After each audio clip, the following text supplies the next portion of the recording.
Mocha family, how are you? How are you? I apologize for this lighting because I'm driving you guys. I'm on my way to an important meeting. It's early on a Saturday morning, and I would typically be extremely happy and chipper.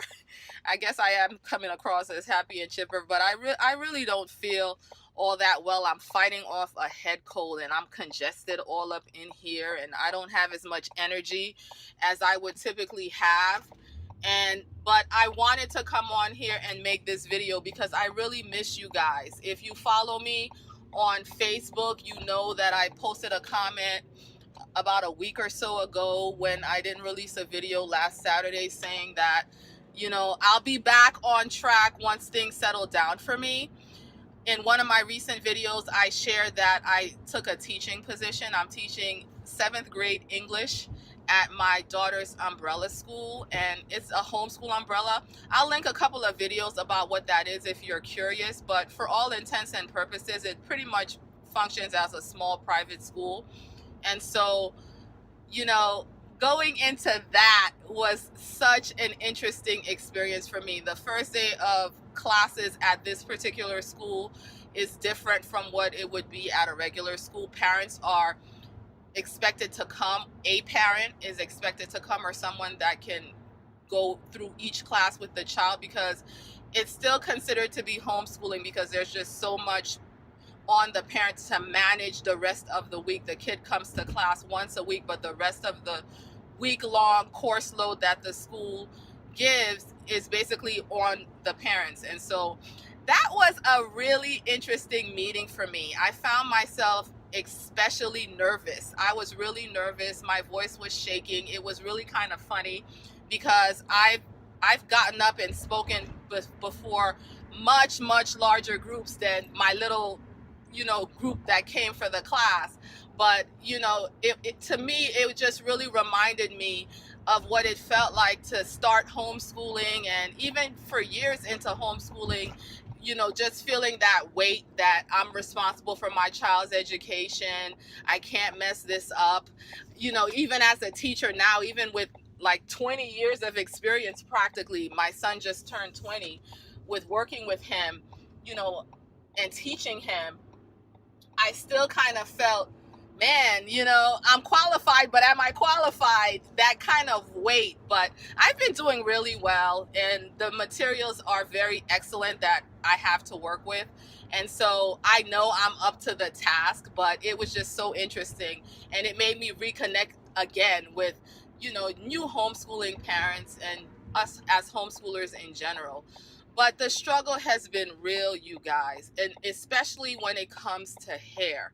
If you make hair videos, leave a comment for me down below, because I know sometimes we can give the impression that we've got this on lock, and maybe we don't go through these seasons and these moments where even the basics of washing, keeping your child's hair clean, keeping your own hair clean, detangling, styling like you're supposed to, like we don't go through these seasons where we're just dry or we're having a hard time managing it in our schedule. And that's where I am right now. With the start of school, it was just, I've gone long beyond what I would have hoped would have been time for me to wash and work with their hair. And then when I finally cleared my schedule to do it, we all started getting sick, one after the other. And tell me also in the comments down below if you guys do this, but I've always grown up with, if you have a bad head cold or even are developing a head cold, don't wash your hair until you're like through the beginning parts of it at least, and you're on the mend. But I mean, I know for me, when I've not done that in the past, I've just made myself sicker. We just have events, important events this weekend that I can't afford for anybody to be in the bed. So once again, their hair didn't get washed. And it's more than just washing. It's washing. I have to detangle it thoroughly. My 12-year-old is able to twist her own hair, but I've noticed that it really helps if I regularly get in there and do like a thorough detangling for her and kind of troubleshoot her hair. I have a video where I recently did a deep trim. I think it was at the beginning of the summer or at the end of spring or something like that. She needed to have a deep trim. Like her ends were taking a beating because she's learning, she's growing, and mistakes are going to be made. But I just really need to be able to get in there just to take a look at her hair and to just make sure that everything is the way it's supposed to be, and to give her a fresh grid, a fresh parting, because we had moved on to doing bigger styles over the summer because she was doing a lot of swimming.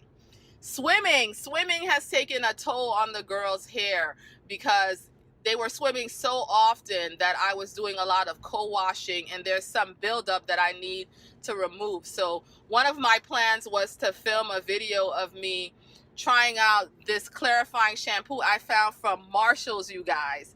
Marshall's Home Goods.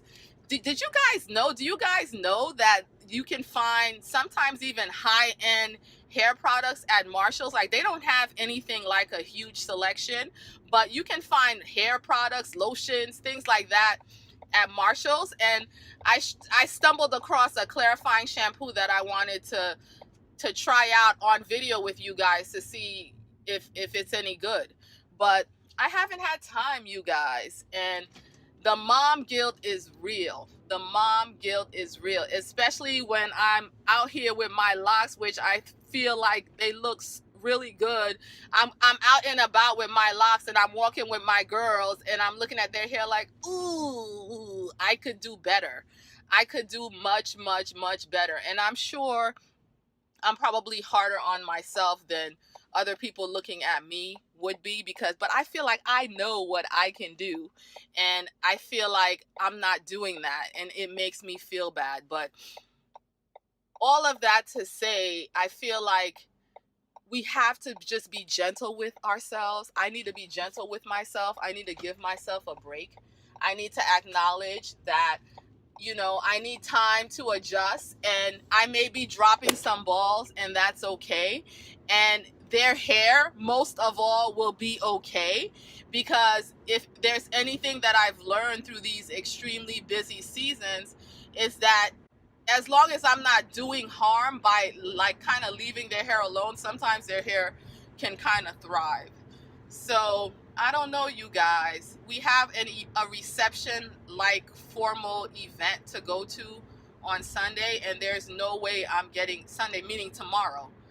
There's no way I'm not gonna be able to wash their hair before that. So I'm gonna have to style it and see what I can do, which I'm confident that I'm gonna come up with something. But I just need to not beat myself up and be okay with whatever that is. And not be thinking to myself, I know how long it's been since I washed their hair. I know how long it's been. I just can't do that to myself. I just have to flow. So how are you guys doing? I'm hoping at some point to get on here and talk to you guys about how my homeschooling has been going. I have made a few changes and adjustments. I'm hoping to connect with you guys about where you guys are with what you're doing in the comment section. Please, you guys, I really enjoy the conversation when you guys comment down below. I'm almost to the location to where I'm going with this meeting. Of course, my hair lock update is going to be coming shortly in a few days. I'm going to be 11 months, you guys. 11 months. That's 1 month away from a year locked, and I'm super excited about that. So I'll see you guys in the next video. Send me some cyber hugs, you guys. I need a hug. I need a hug, and I'm sending you out a hug for whatever you're going through right now in your life. Be blessed.